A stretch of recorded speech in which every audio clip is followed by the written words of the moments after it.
their actual numbers now. Okay?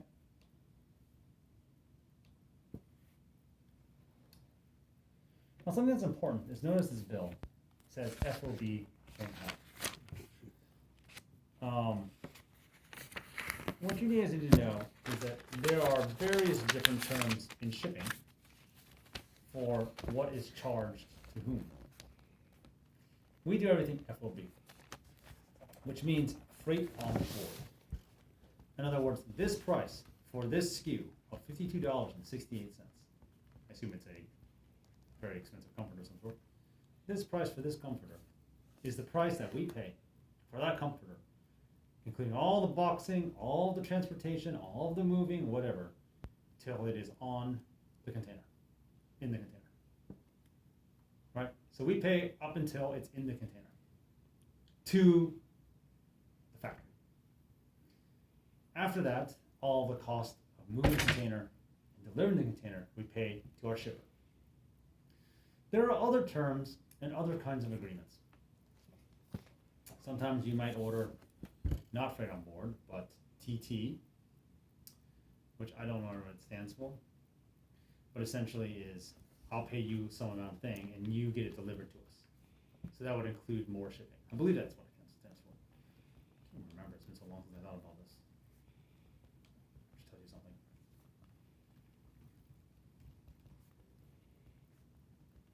Yeah. There you go. They can Google will literally tell us what we're talking about. Freight on board. Telegraph transfer, cost of insurance. Okay, freight on board. Shipper costs until the goods are on the carrier. TT. Who the hell knows? CIF. Costs including insurance and freight. So really it's FOB or CIF. Right? So if I wanted to do a CIF, I'd call the factory in and they would just pay the shipper and then I pay them a fee. That's not very smart. Why would we do that? But FOB, that means that not included are shipping and duties. Right?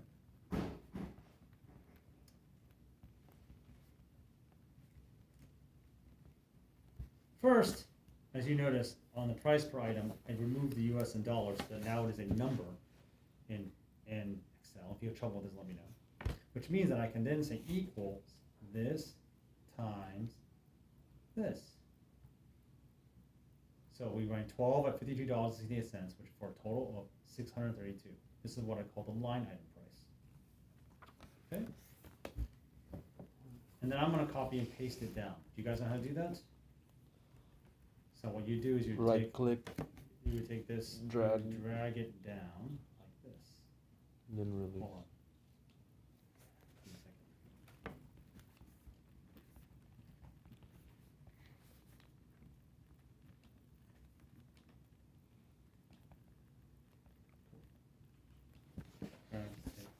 second. Cool. All the way. Cool.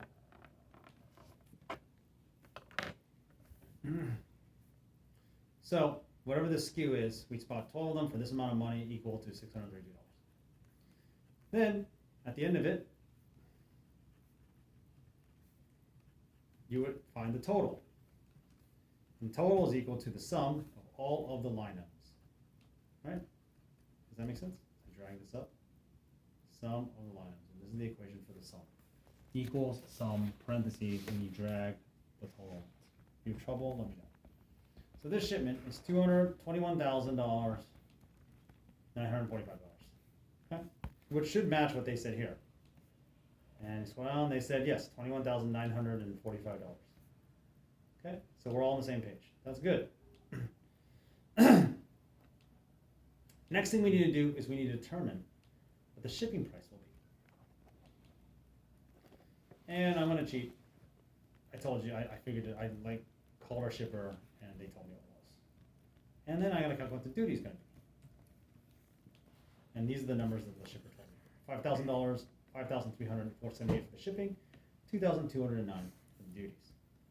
Shipping is very expensive right now because any container that arrives in October or November is basically double price. Because there's a lot of people who want to ship So, very expensive. Right off the bat, and then these duties are very expensive because of Donald Trump. That's it. Yeah. Because he decided that we need to pay big taxes when shipping anything from China. So, the total is these $21,000 to the company, the shipping company, and then duty to the Customs and Border Control, sales tax, the tax essentially. Now, my question is, what we ultimately want is what I would call the final price per item. We want to know what a V0036 costs, what the cost of goods for that item is. So how would you calculate that cost of goods? Well, you can say, oh, well, it costs us $52.68 when we buy from the factory. But that's not complete, is it? Because there's shipping and there's duties. That'd be like saying, yo, how much was this? I'll pay you back for this, toilet paper roll you bought from me at Target. And the guy's like, oh, it was $22 plus tax. And you say, well, how much I pay you back? You can't say $22, that's not right. It's gotta be plus tax. Especially if you're trying to do this accurately. So we have tax, and then we have shipping. As we said before, and you might remember this, if your friend went and got you something at the store, if he wanted to be completely accurate, he should charge you for the item he bought, the sales tax he paid, and the cost of his gas, right? Now, most of the time, it doesn't matter. I mean, most of the time, it's so small, who gives a shit, right? It's like $2 in gas, and I bought, $500 worth, so yours is like 20 cents. But that'd be the accurate. And he wouldn't be your friend, but trust me when I say that accounting isn't our friend, right? So we need to be exact, and we need to be thoughtful about this. So, now the question becomes, well, how much was the shipping for, let's take this item here, T00V004C. We got 6 of them, they cost $29.50 each, for a total of $177 for all 6 of them. How much was the shipping? You want to take a guess? What equation? How will we calculate what the shipping is for this line item, for all 6 of them together?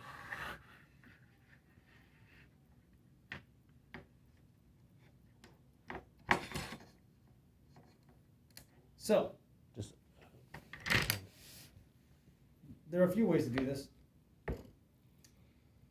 The correct, super accurate way to do it would be to go back to the invoice, figure out in what's called not this invoice, it's called the packing slip, the percentage of the container that each of these items took up, and multiply that percentage by the total shipping cost. So if these 6 comforters took up 10% of the container, it should be 10% of the shipping cost. But we're not going to do that. We're not going to do that because we're lazy. And I don't want to do it. And this extra level of accuracy doesn't give us much. It's nice. It's nice to know exactly what we're paying for each of these items, but it's not worth the trouble for us at this point. And plus, there's the questions of how much accuracy is that really anyways. So what we're going to do instead is we're going to do a weighted average based on how much we paid for it. We paid $177 for these 6 comforters out of $21,945, which means that you take $177 divided by 21,945, lock by pushing F4, D30. You can see that this line item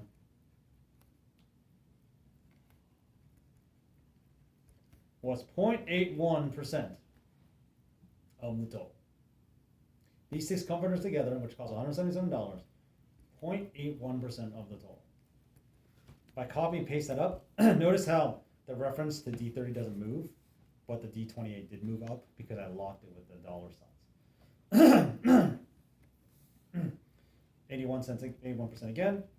Oh, so for 101Z, we've got 26 of them, so that's a lot more, $700. It's 3.15% of the cost. Okay?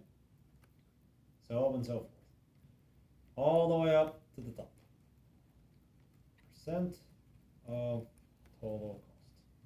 And you'll see that if you add up the percent